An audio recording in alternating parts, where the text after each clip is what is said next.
चर्चा सुरू आहे। वंचितने देखील त्यांना 27 जागा मिळाव्या अशी इच्छा व्यक्त केलेली आहे। आज सामनामध्ये जागा वाटपासंदर्भात चर्चा पूर्ण झालेली आहे। लवकरच नेते मंडळी फायनल चर्चा करतील असं म्हटलंय। फायनलच चर्चा पूर्ण झाली आहे। महाविकास आघाडी म्हणजे ज्यात शिवसेना, काँग्रेस, राष्ट्रवादी काँग्रेस, वंचित बहुजन आघाडी, शेतकरी कामगार पक्ष, डावे पक्ष अशांची जी वंचित बहुजन आघाडी आहे, महाविकास आघाडी आहे, त्यात वंचित बहुजन आघाडी एक महत्त्वाचा घटक पक्ष आहे। आणि काल आम्ही सांगितल्याप्रमाणे काल 48 जागांचं वर चर्चा पूर्ण झाली। साधारण आराखडा ठरला की कोण कुठे लढू शकेल आणि कोणत्याही जागेवर मतभेद नाहीत। वंचित बहुजन आघाडीचे नेते जे प्रकाश आंबेडकर साहेबांनी ज्यांना चर्चेसाठी अधिकार दिलेले आहेत, असे काही प्रमुख लोक गेल्या काही बैठकींमध्ये हजर आहेत। ते परवाही होते बैठकीत, कालही होते। काल त्यांच्याकडनं एक प्रस्ताव आलेला आहे। तुम्ही जे म्हणताय 27 जागा त्यांना लढायच्या आहेत असं नाही। 27 जागांवर त्यांनी निवडणुकीची तयारी गेल्या काही महिन्यापासून सुरू केलेली आहे। प्रत्येक पक्ष करतो। आता आम्ही 48 जागांवर केली होती, काँग्रेस 48 जागांवर तयारी सुरू करते, राष्ट्रवादी काँग्रेसनं तयारी सुरू केली अनेक जागांवर। तसा प्रत्येक पक्षाने आघाडीला प्रत्येक मतदारसंघामध्ये तयारी करता येते। तर वंचित बहुजन आघाडीनं त्यांनी 27 ज्या जागा आहेत प्रमुख महाराष्ट्रातल्या त्या संदर्भातली त्यांची स्थिती ही काल दिली। आता त्याच्यावरती आम्ही काल चर्चा केली आणि त्यानुसार काही निर्णय झालेले आहेत। आणि वंचित बहुजन आघाडी हा जो पक्ष आहे हा अत्यंत प्रभावीपणे या देशातल्या हुकुमशाही विरुद्ध उभा ठाकलेला आहे। खास करून महाराष्ट्रात देशामध्ये संविधानासंदर्भात जी मोडतोड सुरू आहे, संविधान टिकवायचंच नाही या देशामध्ये, नवीन संविधान निर्माण करायचे डॉक्टर आंबेडकरांच्या संविधानाला फाटा देऊन, त्या संदर्भात प्रकाश आंबेडकर यांच्या भूमिका आपण सगळेच पाहतो आहोत। आणि महाविकास आघाडीची तीच भूमिका असल्यामुळे आम्ही सगळे एकत्र या देशातल्या संविधानाच्या रक्षणासाठी, लोकशाही रक्षणासाठी, शेतकरी कष्टकऱ्यांच्या न्याय हक्कासाठी एकत्र येऊन महाराष्ट्रातल्या 48 जागांवर आम्ही लढू, हा आमचा निर्णय पक्का आहे। काल मोदी आले होते शेतकऱ्यांसंदर्भात, त्याने काल पंतप्रधानांची सभा यवतमाळला पार पडली। त्यावेळेला त्यांनी असं म्हटलं की सफुआचं सरकार होतं तेव्हा महाराष्ट्रातले नेते कृषी मंत्री होते। खोटं बोलतात ते।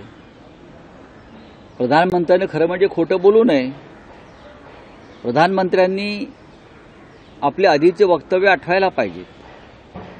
प्रधानमंत्र्यांचे आधीचे वक्तव्य असे आहेत की शरद पवार हे या देशातले उत्तम कृषी मंत्री होते।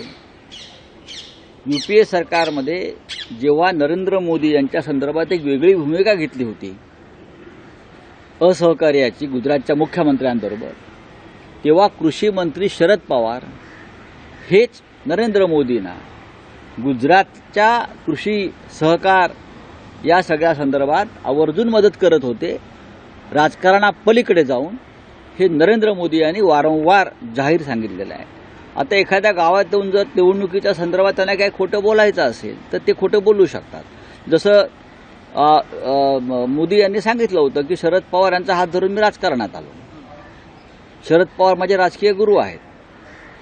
ही मोदींची वक्तव्य आहेत। आणि मुख्य म्हणजे श्रीयुत नरेंद्र मोदी यांनी असंही सांगितलं होतं की महाराष्ट्रातला आणि देशातला सगळ्यात मोठा घोटाळा कोणता असेल तर तो आदर्श स्कॅम, आदर्श घोटाळा। त्यात आदर्श घोटाळ्याच्या सूत्रधाराला त्यांनी आपल्या पक्षात घेऊन राज्यसभा दिली। मोदी यांनी असंही सांगितलं होतं की सिंचन घोटाळा जो झालाय महाराष्ट्रात 70,000 कोटीचा, तो भ्रष्टाचार करणाऱ्यांना आम्ही सोडणार नाही। पण त्या सिंचन घोटाळ्याचे सूत्रधार अजित पवार यांनी त्यांना आपल्या पक्षात घेऊन उपमुख्यमंत्री केलं। त्याच्यामुळे देशाच्या प्रधानमंत्र्यावर, त्यांच्या वक्तव्यावर विश्वास ठेवावा अशी मानसिकता या महाराष्ट्रात आणि देशात नाही. ते खोटं बोलतात. शेतकरी संघटनेच्या माध्यमातून ड्रग्ज विरोधात दावा केलाय. 300 कोटी रुपयांचे ड्रग्ज सापडलेले आहेत. पुन्हा एकदा गुजरात हे विकासाच्या मार्गावर पुढे आहे आणि गुजरातचा विकास झाला तर देशाचा विकास होईल असं प्रधानमंत्री मोदी वारंवार सांगत असतात. म्हणजे इतर राज्य त्यांच्या तुलनेत महत्त्वाची नाहीत. मुंबईसह अनेक राज्यातले अनेक प्रकल्प त्यांनी गुजरातला नेले. त्याचबरोबर जगातला ड्रग्जचा व्यवहार आणि व्यापारी त्यांनी गुजरातला नेलेला आहे.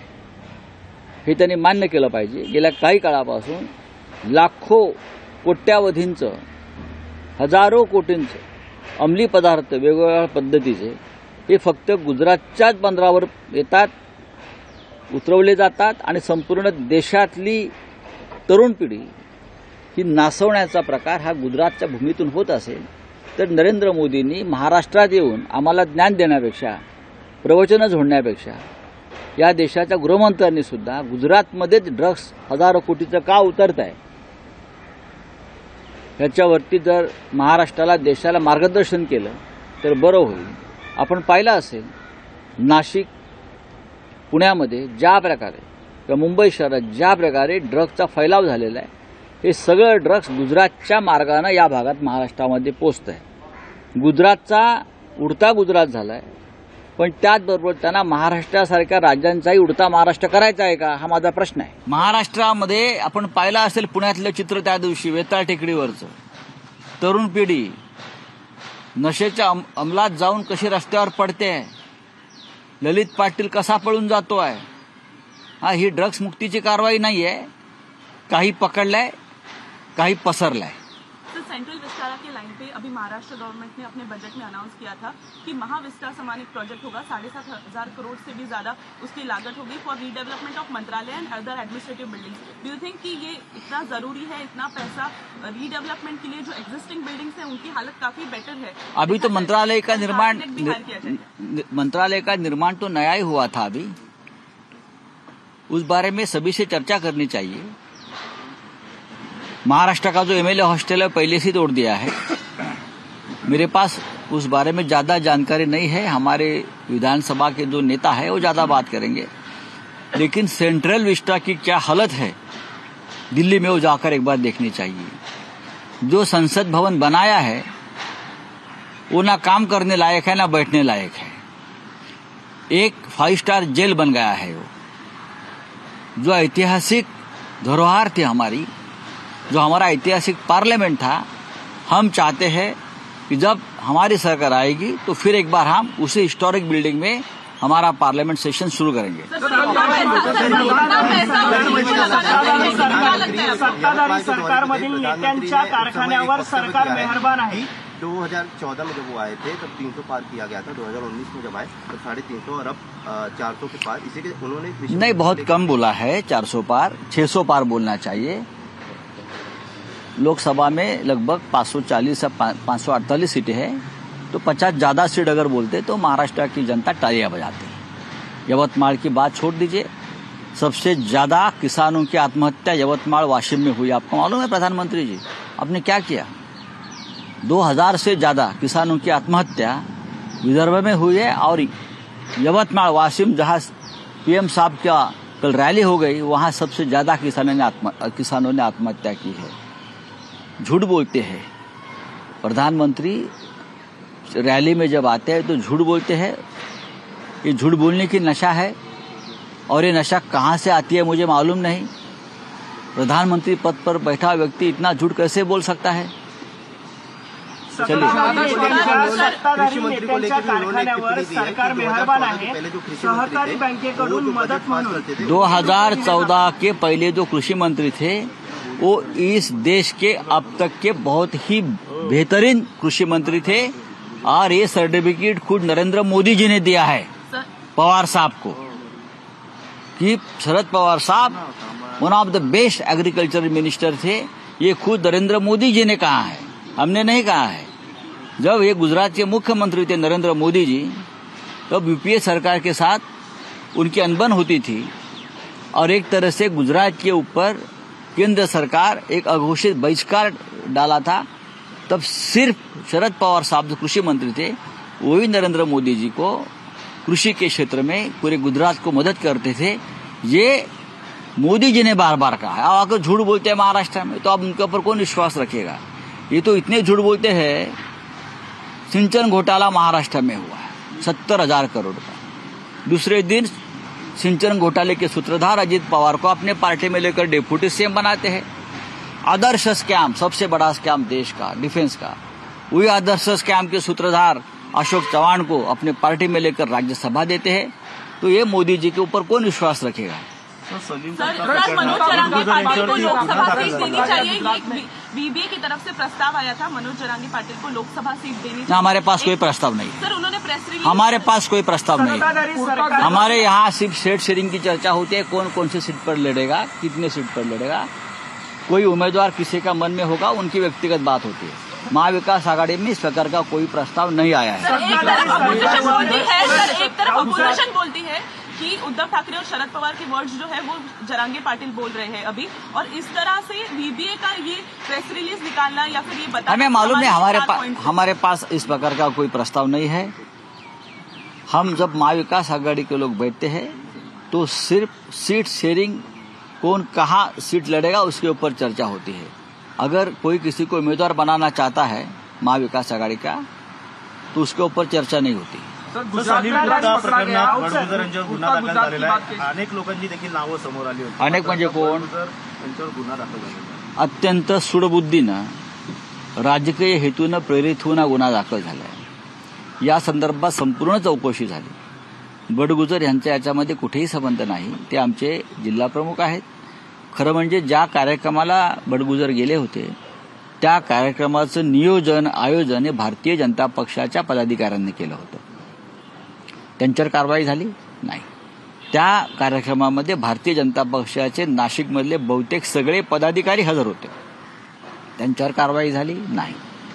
पण बडगुजर यांची 2 दिवसापूर्वी नाशिक जिल्हा प्रमुखपदी नियुक्ती झाल्यावर ही कारवाई केली। ही भीती आहे आमच्या पदाधिकाऱ्यांची। चला, थँक्यू।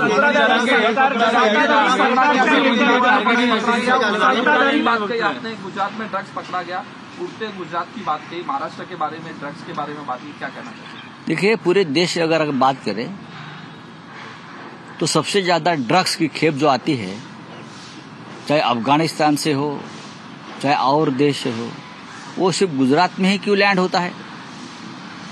हजारों करोड़, लाखों करोड़ का माल, अलग अलग प्रकार की नशा, हाँ, चाहे मैंड्रेक्स हो, चाहे ब्राउन शुगर हो, चाहे वो सब गुजरात में क्यों आता है। गुजरात से फिर पूरे देश में, गुजरात से नेपाल, नेपाल से यूरोप, सब जगह पर ये ड्रग जा रहा है। तो लोगों ने, नशे के जो व्यापारी है वो लोगों ने गुजरात को ही क्यों चुना है। उसका मतलब है आपके यहाँ सब कुछ चलता है, आप महाराष्ट्र में आकर हमें प्रवचन देते हो, लेकिन आपके गुजरात में आपका जो उड़ता गुजरात हुआ है, आप चाहते हैं उड़ते गुजरात के साथ उड़ता महाराष्ट्र हो, उड़ता कर्नाटक हो, उड़ता यूपी हो। उसका ऊपर जरा बात करिए प्रधानमंत्री जी, गृह मंत्री जी, फिर हम देख लेंगे। लोकशाही मराठी ऐका, पहा, जागरूक रहा।